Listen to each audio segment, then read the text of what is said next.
Chers amis résistants, bonjour. Aujourd'hui, mardi 20 octobre, l'actualité s'impose à nous évidemment.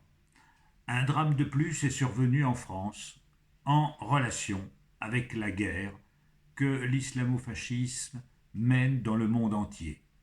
La France n'est pas le seul théâtre des opérations.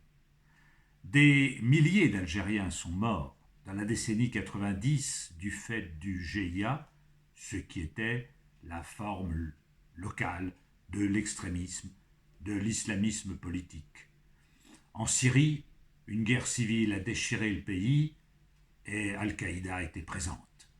Maintenant, les troupes d'Al-Qaïda se trouvent en Libye et en Azerbaïdjan contre nos amis arméniens emmenés par le Grand Turc, qui lui aussi est issu d'une mouvance politique de l'islamisme radical. Islamisme radical qui a tué en Indonésie, en Afghanistan, à New York bien sûr, le 11 septembre, et dans beaucoup d'endroits du monde, qui tue au Nigeria, qui tue au Maroc, qui tue en Libye actuellement, et qui a tué en Europe, en Espagne, en Angleterre, en Allemagne et en France. Depuis 2012, un institut a relevé 54 attentats à caractère islamique qui ont fait 292 morts, rien que chez nous, rien qu'en France. Et 60 attentats ont été déjoués par nos services de sécurité. Ça pose une question, évidemment. Choc des civilisations, ça va bien au-delà. C'est une guerre. Oh, rien à voir avec la guerre que nous avons connue en Europe. Il n'y a pas la percée de Sedan ni la bataille de Verdun. Mais c'est quand même une guerre qui fait des morts. Songez à combien de morts dans les pays que j'ai cités tout à l'heure, puisque les principales victimes de l'islamo-fascisme, ce sont les musulmans eux-mêmes, dans les pays où ils sévissent et où ils essaient de prendre le pouvoir. Alors, ça appelle une réflexion de fond, et je voudrais, par-delà le côté émotionnel ô combien légitime, rechercher quelles sont les données du problème.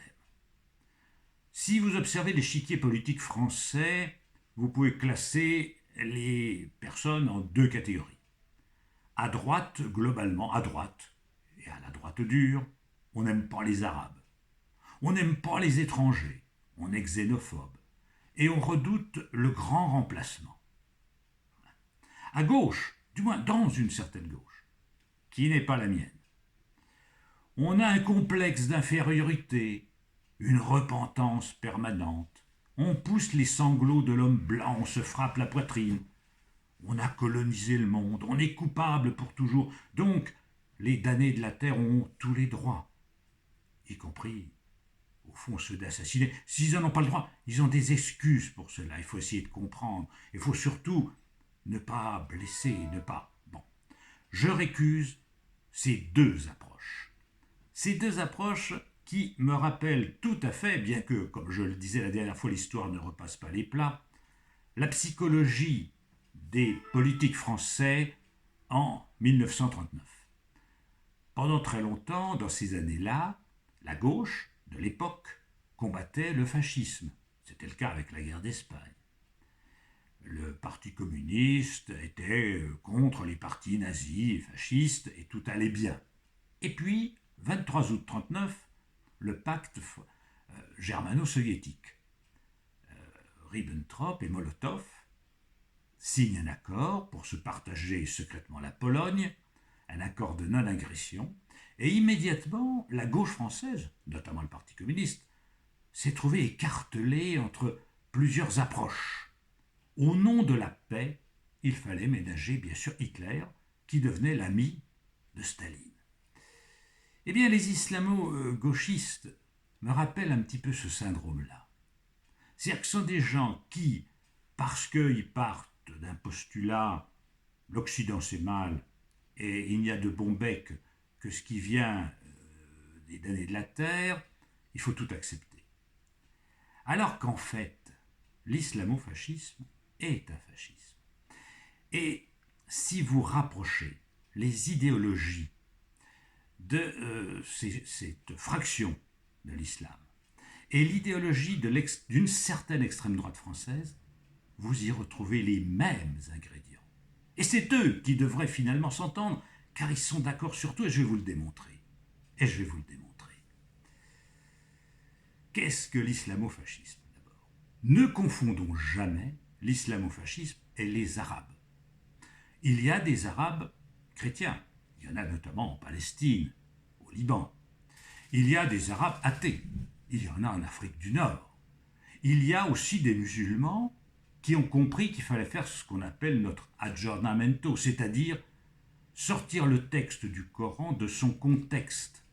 Parce que c'est vrai que dans le Coran, livre écrit par un chef de guerre au VIe siècle, il y a des sourates qui appellent à la guerre sainte, à tuer les gens. Et puis il y a des sourates qui appellent à la miséricorde, à la bonté, à la générosité, à la grandeur de Dieu qui est compatissant envers toute souffrance. Donc il y a tout, comme dans la Bible d'ailleurs. Hitler aimait beaucoup un passage de la Bible dans lequel Jésus, avec un fouet, chasse les marchands du temple. Alors comme les marchands du temple, en plus c'était des juifs, Hitler a apprécié beaucoup ce passage. Comme quoi, vous voyez, dans tous les livres qui ont été écrits à X siècles, on peut tout trouver.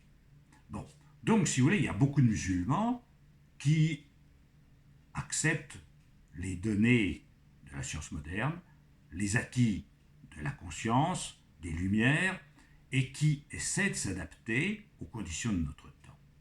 J'ose même croire qu'ils sont encore majoritaires. Et puis c'est vrai qu'il y a une fraction sans doute importante, qu'on appelle le salafisme, le wahhabisme, qui veulent en revenir au VIe siècle, avec tous les errements que ça implique. Bon, c'est un choc redoutable, mais il ne faut pas confondre et tout mélanger. Moi, personnellement, qui suis un universaliste intégriste sur ce plan-là, c'est-à-dire que je reconnais à tout être vivant le droit de vivre en paix et en liberté, et dans une totale égalité de droits, je n'accepte pas les clivages artificiels que certains veulent opérer. L'ancien chef de l'État, que je n'aime pas beaucoup et qui vient d'être mis en examen pour association de malfaiteurs, je ne sais pas ce qu'il a commis ou pas, moi je dirais surtout que c'était une association de malfaisance, avait nommé 2 préfets musulmans. Il insultait les préfets, il insultait la République et il insultait les Arabes en le faisant. Pourquoi? Parce qu'on ne nomme pas des préfets protestants, catholiques, israélites ou athées. On ne discrimine pas les humains d'après des croyances qu'ils ont ou qu'ils n'ont pas. D'autre part, quelqu'un qui est d'origine du Proche-Orient ou d'Afrique du Nord n'est pas nécessairement et obligatoirement assigné à être un musulman. Bon, mais ça, l'ancien président avait, selon les hérésies de la droite française, confondu arabes, musulmans, islamistes et tout ça. Alors que ce sont des choses complètement différentes. Et ça, il faut bien l'affirmer. Il faut bien affirmer que ces gens-là sont eux-mêmes les victimes de l'islamo-fascisme. Alors je vous disais que l'islamo-fascisme rejoint partiellement les idées d'une certaine extrême droite française. J'entendais un journaliste connu pour ses opinions d'extrême droite, M. Zemmour, pour le nommer, celui qui a écrit Le suicide français.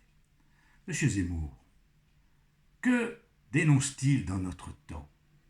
Il dénonce la féminisation de notre temps, le rôle joué par les femmes dans notre société et les valeurs du féminisme. Ah, pour lui, non, il faut être viril, chasseur, torero, brutal, violent, dominateur. La conception machiste de la société. Tiens, ça ne vous rappelle rien? Et les frères musulmans? Et l'islamo-fascisme, lui aussi, réduit la femme au rang inférieur de personnes enfermées dans la maison ou dans des vêtements qui la cachent, parce qu'il ne faut pas la montrer. M. Zemmour et ses amis n'apprécient guère l'homosexualité. L'homosexualité n'est pas une fin en soi, mais ça concerne les gens que ça concerne. Ça participe de la liberté des mœurs. Moi qui n'ai rien à voir avec l'homosexualité à titre personnel, Je suis prêt à me battre pour que les homosexuels aient autant de droits que moi. M. Zemmour n'aime pas l'homosexualité. Pour lui, notre époque est une époque décadente des mœurs. Parce qu'un homme, c'est autre chose. Tiens, l'islamo-fascisme condamne à mort dans les pays où il règne les homosexuels. L'homosexualité, c'est tabou, les LGBT, n'en parlons pas. C'est épouvantable, c'est décadent. L'extrême droite dont je parle n'aime pas la modernité, les idées neuves. Non pas qu'une idée neuve soit une idée bonne, non, mais pour eux, une idée neuve est nécessairement une idée mauvaise. L'idéal, c'est le passé. C'est le temps des rois, le temps du maréchal, le temps napoléonien, peut-être. Bon, c'est l'ancien temps. Les salafistes veulent en revenir au VIe siècle. Eux aussi vénèrent le passé. Eux aussi vénèrent la tradition. L'extrême droite française vénère la mort. Certes, il faut leur donner acte qu'ils ne guillotinent personne, qu'ils ne décapitent personne, qu'ils n'égorgent personne. Il faut leur en donner acte. Ils ne commettent pas d'attentat. Mais ils aiment la mort. La corrida, la chasse, même la chasse à courre. Un ersatz de guerre, finalement. Guerre faite aux animaux. Les salafistes, eux, vénèrent aussi la mort. Ils tuent leurs adversaires, les koufars, les incroyants. Ils égorgent et ils sacrifient l'animal. Il faut que l'animal souffre avant de mourir pour satisfaire leur Dieu. Tiens, je croyais qu'il était miséricordieux, Dieu. Si Dieu est miséricordieux, il ne peut pas souhaiter la souffrance de qui que ce soit, ni d'un homme, fût-il incroyant, ni d'un animal. Dieu ne peut être que bon s'il est, n'est-ce pas, hein? Eh bien non, pour les islamo-fascistes, Dieu a besoin de souffrance. Il lui faut du sang. Et le sang coule. Ça fait beaucoup de points parallèles. Donc, j'allais dire à mes amis de gauche, l'islamo-gauchisme, ça n'a pas existé. L'islamo-fascisme, il est de l'autre côté. Il est du côté des fascistes. Il est du côté des traditionalistes.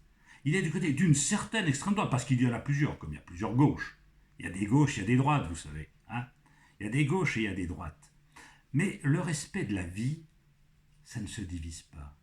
Eh bien moi, je défends, oui, monsieur Zemmour, oui, messieurs les salafistes, je défends le féminisme. La femme est l'avenir de l'homme, disait Aragon. La femme porte des vertus fondamentales, notamment des vertus du care, pour parler anglais, c'est-à-dire du soin, de l'attention à autrui. Oui, je suis pour la liberté des mœurs, y compris les mœurs qui ne sont pas les miennes. Oui, je suis pour la liberté de pensée, d'expression, même des pensées qui ne sont pas les miennes. Parce que j'aime le fracas des idées, voyez-vous. Mais le fracas des idées, c'est pas le fracas des armes. On ne tue pas. On caricature, on critique, on dénonce. Et j'accepte la critique, la dénonciation. Peu importe. Peu importe. Mais ce qu'il faut, c'est apprendre le respect de la liberté des autres. Alors, en France, il y a deux piliers, deux socles à notre civilisation, qu'il faut affirmer très clairement. C'est d'une part le respect de la vie. On ne doit pas tuer, et surtout pas tuer pour des idées. Et on ne doit pas tuer. Et on doit respecter la liberté de pensée, d'expression et de mode de vie. Ça, c'est fondamental. Et ceux qui ne respectent pas cela n'ont pas notre place dans la société. Et ça doit être dit par tout le monde. Ça doit être très clair. Alors que fait-on des gens qui adressent des fatwas, qui adressent des menaces de mort? Qu'est-ce qu'on en fait? Doit-on incriminer cela et en faire un délit? Pas évident, parce que c'est toujours délicat de s'attaquer à la liberté d'expression. Mais on ne peut pas non plus rester désarmé. Alors, j'entendais un journaliste il y a c'était hier, qui disait sur une antenne nationale que mes amis de Charlie Hebdo avaient été assassinés par des Français.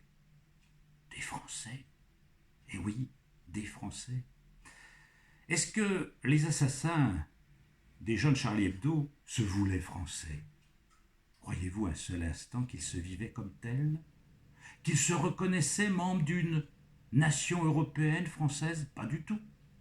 Ils se rattachaient à une autre culture, ils rejetaient fondamentalement les Lumières, la Révolution française, les valeurs qui sont les nôtres.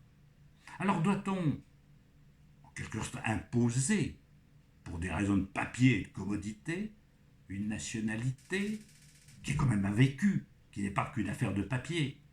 Doit-on imposer une nationalité à des gens qui manifestement n'en veulent pas? Est-ce qu'il y avait des Français qui se battaient pour Daesh? C'est avoir une singulière conception de la nation.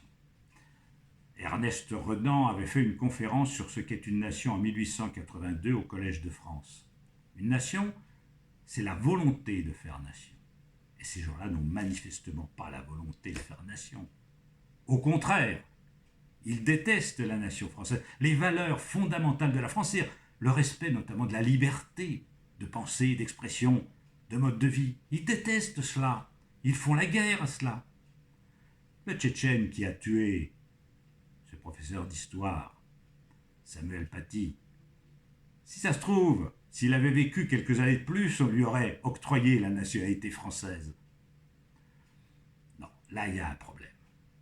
Et plutôt que d'incriminer pénalement le fait de prononcer des fatwas ou des menaces, je pense qu'il faudrait rétablir ce qui a été fait en 1945 à l'encontre des Français qui avaient choisi le camp des SS et qui s'étaient engagés contre la France dans les armées d'Hitler.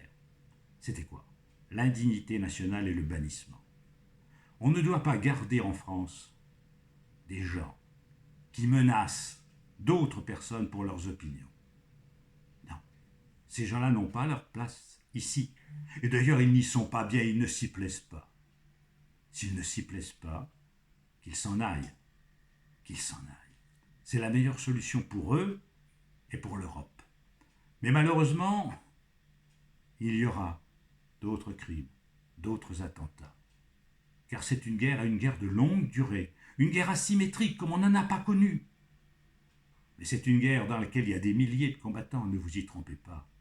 C'est pas que le fait d'un seul individu, un peu dérangé, un peu faible, non, non. Et malheureusement, vous voyez que dans les pays travaillés par l'islam, il y a des gens pour approuver cela. Un député tunisien, et la Tunisie est un pays au Maghreb qui compte des élites remarquables, des gens évolués, intelligents, pétris de notre culture. Un député tunisien a approuvé le meurtre du professeur français. Ça en dit long. En Turquie, Kemal Atatürk avait essayé de moderniser ce pays dans les années 1920, de le dégager de l'emprise du religieux. Un sultan a été élu et ramène ce pays sur le plan des mœurs au Moyen-Âge. Ce monde reste inquiétant, voyez-vous. Affirmons ces deux valeurs essentielles. Le respect de la vie et le respect de la liberté individuelle. La liberté de penser, d'expression, de caricaturer, de blasphémer, puisque pour nous le blasphème ça n'existe pas. Les religions sont des doctrines comme les autres, qui ont le droit de citer comme les autres, dont la pratique doit être garantie par la loi, parce que nous garantissons toutes les libertés de penser. Mais évidemment, il y a une limite à cela. La liberté d'assassiner autrui n'en est pas une. C'est une aberration. Et je conclurai en citant Victor Hugo. La nuit appelle l'erreur, et l'erreur appelle le crime. La nuit, c'est l'obscurantisme que certaines doctrines font peser sur les hommes. Et puis, le philosophe Marc Aurèle, qui fut empereur à Rome, disait « La meilleure façon de combattre nos ennemis, c'est d'abord de ne pas leur ressembler. » Méditez cela, ne ressemblez pas à ces fanatiques qui tuent, qui assassinent. Bannissons la mort et célébrons la vie. Mes amis, je vous donne rendez-vous, si vous le voulez bien, la semaine prochaine et je remercie Isabella et Bénédicte pour leur travail. Et je vous remercie tous, militants, très nombreux, de plus en plus nombreux, qui diffusez nos idées. Allez, gagnons pour que la vie gagne.